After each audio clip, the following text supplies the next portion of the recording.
জানিয়ে দিব হাতে থাকা সর্বশেষ আপডেট বাংলা সংবাদ। প্রথমেই সংবাদ শিরোনাম। চট্টগ্রামে গোপন বৈঠক থেকে আওয়ামী লীগ নেতা গ্রেফতার। এরপর জানিয়ে দিব ৭১কে পুঁজি করে দেশকে শোষণ করেছে আওয়ামী লীগ। এদিকে আমরা গণতন্ত্রের কথা বলি, কিন্তু গণতন্ত্রের চর্চা করি না বলেছেন মির্জা ফখরুল। এরপর জানিয়ে দিব সোমবার লন্ডন যাচ্ছেন খালেদা জিয়া। আরও জানিয়ে দিব সম্প্রীতির বাংলাদেশ গড়তে একসঙ্গে কাজ করতে হবে বলেছেন অপর্ণা রায়। সর্বশেষ জানিয়ে দিব পাকিস্তানের আমন্ত্রণ গ্রহণ করেছেন ডক্টর ইউনূস। এতক্ষণ শুনছিলেন সংবাদ শিরোনাম, এবারে বিস্তারিত। তবে অনুরোধ থাকবে ভিডিওটিতে একটি লাইক করবেন এবং কমেন্ট করে জানিয়ে দিবেন কোন জেলা থেকে আপনি আমাদের এই ভিডিওটি দেখছেন। চট্টগ্রামে গোপন বৈঠক থেকে আওয়ামী লীগ নেতা গ্রেফতার। চট্টগ্রামের কর্ণফুলী উপজেলা আওয়ামী লীগের যুগ্ম সম্পাদক নাজিমউদ্দিন হায়দারকে গ্রেফতার করেছে পুলিশ। শুক্রবার ৩ জানুয়ারি দিবাগত রাত ৮:৩০টার দিকে উপজেলার ভাঙারচর এলাকা থেকে তাকে গ্রেফতার করা হয়। পুলিশে জানিয়েছে, নাজিমউদ্দিন হায়দার শেখ হাসিনার দেশ ত্যাগের পর দীর্ঘদিন আত্মগোপনে ছিলেন। শুক্রবার রাতে গোপন বৈঠক থেকে পালানোর চেষ্টার সময় তাকে গ্রেফতার করা হয়।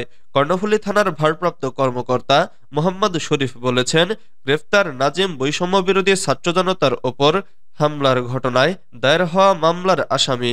গত ৪ আগস্ট নগরের কোতোয়ালি থানার নিউমার্কেট মোড় এলাকায় ছাত্র জনতার হামলা মামলার ঘটনায় জড়িত থাকার বিষয়ে একাধিক ছবি ও ভিডিওর মাধ্যমে নিশ্চিত হওয়া গেছে। তার বিরুদ্ধে আইনগত ব্যবস্থা নেওয়া হচ্ছে। ৭১কে পুঁজি করে দেশকে শোষণ করেছে আওয়ামী লীগ। বাংলাদেশে ষড়যন্ত্রকারী গোষ্ঠী ৭১-এর তকমা লাগিয়ে ৫৪ বছর জনগণের সঙ্গে চরম প্রতারণা করেছে।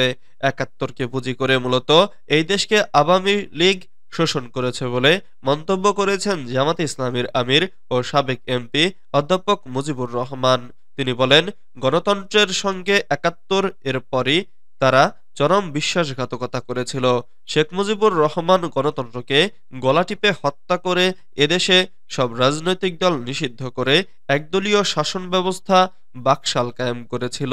নিজ দলীয় গণমাধ্যম ব্যতীত সব গণমাধ্যম বন্ধ করে দিয়েছিলেন তিনি।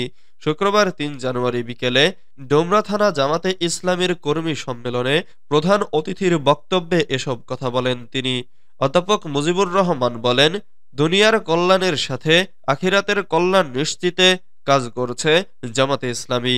এদেশের মানুষের সত্যিকার কল্যাণে ও মুক্তির জন্য ছাত্র জনতার বিপ্লবে অর্জিত নতুন বাংলাদেশকে সামনে এগিয়ে নিতে অবশ্যই জামাতে ইসলামীকে বেছে নিতে হবে।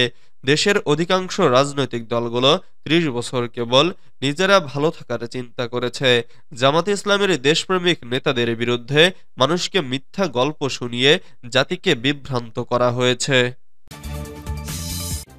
আমরা গণতন্ত্রের কথা বলি, কিন্তু গণতন্ত্রের চর্চা করি না বলেছেন মির্জা ফখরুল। বাংলাদেশে জাতীয়তাবাদী দল বিএনপির মহাসচিব মির্জা ফখরুল ইসলাম আলমগীর বলেছেন, গত ১৫ বছরে ফ্যাসিবাদ সরকার এদেশে অর্থনীতিকে ধ্বংস করে দিয়েছে। সমস্ত সম্পদ লুট করে তারা বিদেশে পাচার করেছে। প্রায় $২৮০ বিলিয়ন পাচার করেছে। তিনি আরো বলেন, আমরা গণতন্ত্রের কথা বলি, কিন্তু গণতন্ত্রের চর্চা করি না। এদেশে গণতন্ত্রকে বারবার হত্যা করার চেষ্টা করা হয়েছে। কোনো গণতান্ত্রিক প্রতিষ্ঠান তৈরি হয়নি। তবে এখন নিজেদের মতো দেশ গড়ার সুযোগ এসেছে। ছাত্র জনতা এই সুযোগ আমাদের করে দিয়েছে। গতকাল শুক্রবার বেলা 11:30টায় দিনাজপুর সরকারি কলেজের অর্থনীতি বিভাগের ৫০ বছর পূর্তি উপলক্ষে সুবর্ণ জয়ন্তী ও গুণীজন সংবর্ধনা অনুষ্ঠানে প্রধান অতিথির বক্তব্যে তিনি এসব কথা বলেন। উল্লেখ্য, তিনি একসময় এই কলেজের অর্থনীতি বিভাগের শিক্ষক ছিলেন। মির্জা ফখরুল বলেন, আজকে আমরা যারা রাজনীতি করছি তাদের ব্যর্থতা আছে। আমরা স্বাধীনতার ৫৩ বছরও বাংলাদেশকে একটি সুখী, সমৃদ্ধ, শান্তিময়, প্রেমময়, ভালোবাসাময় একটা দেশ হিসেবে গড়তে পারলাম না। আমরা রাজনীতি নিয়ে সংকীর্ণতায় ভুগি। আমরা নৈতিকতার সর্বনিম্ন পর্যায়ে চলে গেছি। তবে এখন আবার আশা জেগে উঠেছে আমাদের মাঝে। আমরা আবার একটা স্বপ্ন দেখতে শুরু করেছি। শহীদ প্রেসিডেন্ট জিয়াউর রহমান যে স্বপ্ন দেখিয়েছিলেন, একটা সুখী, সুন্দর, প্রেমময়, গণতান্ত্রিক, সমৃদ্ধ বাংলাদেশের সেই বাংলাদেশকে নির্মাণ করার চেষ্টা আমরা করছি। আগামী সোমবার লন্ডন যাচ্ছেন খালেদা জিয়া। উন্নত চিকিৎসার জন্য সাবেক প্রধানমন্ত্রী ও বিএনপি চেয়ারপারসন বেগম খালেদা জিয়াকে বিদেশে নিতে তার দলের দাবি ছিল দীর্ঘদিনের। এরই মধ্যে বহুবার হাসপাতালে ভর্তি হতে হয়েছে সাবেক প্রধানমন্ত্রীকে। তবুও বিদেশে যাওয়ার অনুমতি না দিয়ে একরকম চিকিৎসা বঞ্চিত করে রাখে পতিত আওয়ামী লীগ সরকার। কিন্তু ৫ আগস্ট রাজনৈতিক পট পরিবর্তনের পর মুক্তি পান খালেদা জিয়া। এরপর থেকেই তার লন্ডন যাওয়ার বিষয়ে তোড়জোড় শুরু হয়। এরই মধ্যে কয়েকবার বিদেশ যাত্রার দিনক্ষণ ঠিক করেও তা বাতিল হয়েছে। অবশেষে আগামী সোমবার উন্নত চিকিৎসার জন্য খালেদা জিয়া লন্ডনে যাচ্ছেন বলে ৩ জানুয়ারি একটি প্রতিবেদন প্রকাশ করে দৈনিক যুগান্তর। তারা বলছে, সবকিছু ঠিক থাকলে সোমবার লন্ডনে যাচ্ছেন খালেদা জিয়া। প্রতিবেদনে বিএনপির দলীয় সূত্রের বরাত দিয়ে প্রতিবেদনে বলা হয়েছে, খালেদা জিয়ার সঙ্গে ৭ জন চিকিৎসক সহ ১৫ সদস্যের একটি প্রতিনিধি দল যাবে, যার মধ্যে রয়েছেন খালেদা জিয়ার প্রয়াত ছোট ছেলে আরাফাত হাসান কোকর, স্ত্রী সৈয়দা শর্মিলা রহমান। যদিও বৃহস্পতিবার সন্ধ্যায় খালেদা জিয়ার ব্যক্তিগত চিকিৎসক ডক্টর এজেড জাহিদ হোসেন একই সংবাদ মাধ্যমকে জানিয়েছিলেন, ম্যাডাম বিদেশে যাবেন, এটা ঠিক আছে, তবে সোমবার যাওয়ার বিষয়টি চূড়ান্ত হয়নি। সম্প্রীতির বাংলাদেশ গড়তে একসঙ্গে কাজ করতে হবে বলেছেন অপর্ণা রায়। বাংলাদেশ পূজা উদযাপন ফ্রন্টের সভাপতি ও বিএনপির প্রান্তিক জনশক্তি উন্নয়ন বিষয়ক সহ সম্পাদক অর্পণা রায় দাস বলেছেন, অনেক অত্যাচার হয়েছে, অনেক লুটপাট হয়েছে, অনেক অর্থ পাচার হয়েছে, আর নয়, এবার দেশ গড়ার পালা। সম্প্রীতির বাংলাদেশ গড়তে সবাইকে একসঙ্গে কাজ করতে হবে। শুক্রবার ৩ জানুয়ারি নড়াইল সদর নিশিনাথ তলা মন্দিরে বাংলাদেশ পূজা উদযাপন ফ্রন্টের জেলা কর্মী সম্মেলন ও সম্প্রীতি সমাবেশে প্রধান অতিথির বক্তব্যে তিনি এসব কথা বলেন।